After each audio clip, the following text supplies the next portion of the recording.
When I was 26 years old, I started and incorporated a residential real estate company. I'd been a realtor since I was 24, and I had this novel idea for a different kind of real estate company that provided a unique fee structure, setting us apart from the standard 6 or 7% that other realtors charged. I got the idea from a guy who was a discount broker, but he didn't offer full service to his clients, so I believed that I could do both. So I went out and studied, and I got my broker's license, and I set out to prove that I could do it. Starting a real estate company at my young age sounded kind of crazy to a lot of people, and I just felt I had the ambition, and I believed that I could pull it off. Of course, in those days, you needed thousands of dollars to get a business like this off the ground. And of course, nowadays would be even much more than that, but it was a lot of money. So, not having enough to do this on my own, I collaborated with a friend who was also a realtor, and we recruited 2 other friends who also got their broker's license, and we incorporated in Minnesota. We opened an office in Minneapolis and one in St. Paul. I remember setting up the office furniture in our Minneapolis office and hearing this voice in my head saying, "You're not ready to run a business. Who do you think you are?" Those thoughts and feelings continued to create self-doubt. I began thinking, I'm a fake, I'm a fraud. Even when the business started to take off, I still felt like I wasn't qualified and I was fooling people. In those years, you would say I lacked confidence, which was true, but now we have a name for it. We call it Imposter Syndrome. Despite early success, despite my skills and abilities, and even the affirmation from trusted friends, still in my mind I believed it's only a matter of time before everyone discovers that I'm faking it. About 2 years after the company began, the economy went into a serious recession and interest rates went skyrocketing. It became very difficult to sell homes. Now, these things were out of my control, but the imposter syndrome kicked in. I felt like I was a failure and that I never should have had this crazy idea to start a company that I was not good enough to run. For years after, I continued to question in my mind my abilities, my qualifications.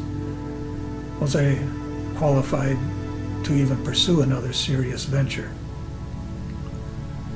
Well, I've had other careers since, and even with those I struggled feeling like an imposter, even though I was accomplished and I was successful. I never shared these thoughts with anyone, but deep down I felt like an imposter.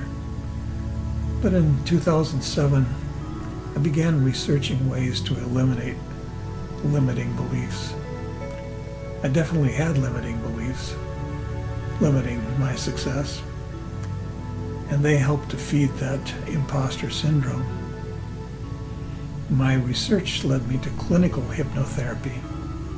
Now, that's not the kind that people think of, the entertaining type that's you see with stage hypnosis. I'm talking about serious hypnotherapy with a certified professional hypnotherapist. I started taking courses in hypnotherapy and practiced with other students and with my instructor. I was encouraged to continue because I seemed to have the talent for it. But again, the imposter popped up in my head. But this time I decided to try hypnotherapy, to try it for eliminating these subconscious blocks that were causing me to feel like an imposter. The hypnotherapist helped me to write a new script in my subconscious mind and replace the one that was blocking me, ones that I had acquired from early childhood. A well-trained hypnotherapist can guide you into what's called a hyper-suggestible state, where you are acutely focused, you are in control, but you're acutely focused on the presenting issue that you're bringing to the hypnotherapist. In my case, it was limiting beliefs and self-doubt. After a couple sessions and continuing self-hypnosis, and I'll talk about more later on what self-hypnosis is, I began to feel more and more inner confidence and less self-doubt. I still on occasion feel the imposter trying to creep in, but now I have an inner confidence and self-respect to observe when this is happening and to kind of look at it and not let it take over. Now, I recommend this for you if you're struggling with this. If you're not ready to do a one-on-one hypnotherapy session with myself or any other professional, you might want to consider trying self-hypnosis and doing this using professionally recorded audio downloads. These downloads are available in many categories and hundreds of titles, and they have to be listened to many times. They're not as quickly effective as one-on-one hypnotherapy session, but they are effective, and if you stick to it for a while, they do bring results. I personally still listen to them to remain confident and calm without any lingering anxiety. So I hope this helps. I'll put a link in here for the downloads for the Imposter Syndrome, and I'll put another link in there for anxiety.